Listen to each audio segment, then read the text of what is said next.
First of all, I'm a Christian and I want to thank the Lord Jesus Christ for blessing me with the parents that He gave me and making me Nobelene. I was born in Port Augusta and grew up on Devonport Reserve. My father was an Arabana man of the Leikere, Kupupiri and Unadada region.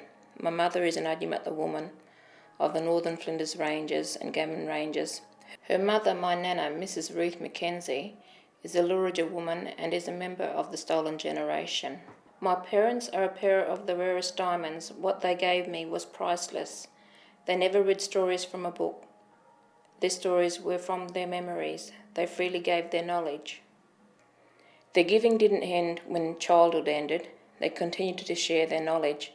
For example, Dad gave me his Arabana language, which was almost lost. When we were children, my parents had an olden car. We went everywhere we needed to go in that car.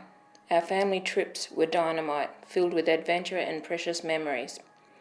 Dad would take us off the main roads, and my parents would follow the roads of their memories on the land.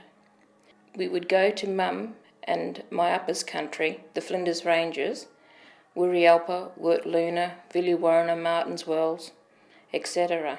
Mum knows where every spring is. She has so many yarns to tell. She is a natural-born historian. She knows Adjumata history and non-Aboriginal history. And then we would go to my dad's country, Venice Springs. My uncle and aunt used to live there with their family. We would go out to Charlie Angus, Coward Springs, Yellowwaterall, Kurialpa, sometimes with our other families and sometimes just Mum and Dad and the five of us. These memories are so special to me.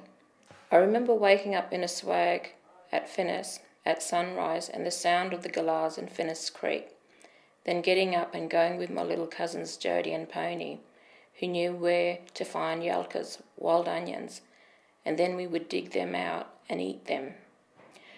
We normally slept on the ground in a swag. However, I remember when we were at Yellowwaterall on a moonlit night, us kids were in the back of the Holden. I could hear the dingoes howling, but we didn't worry. I always felt safe with Dad. He knew the land like the back of his hands. Sometimes the camps were with Mum, sometimes Dad took us out on his own, but Dad was always there. When we got older, the cars changed, but we still went camping. The places where Mum and Dad took us camping weren't just where they camped, it's where they used to live.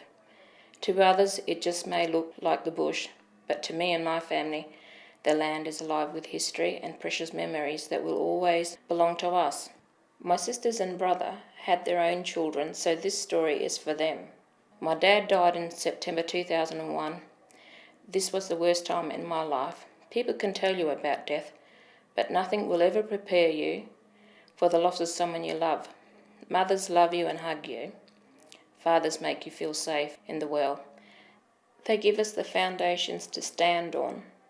When Dad died, it broke me. I left Port Augusta for a couple of years and moved to Adelaide. My nephew, Eldine, made and edited a photo. It may have been his way of dealing with the loss of his upper and missing me while I was away. I love this photo as it is made up of several photos. The one of Eldine and his sister Leela, that was taken in about 1987, and the one of me was taken in about 2000. The photo tells its own story, yet it is so very connected to this story. After losing Dad, this photo gave me a lot of strength and warmth. It reminded me that our children are here, the grandchildren of my parents. We still have love and now provide our children with precious memories. We are strong like our parents.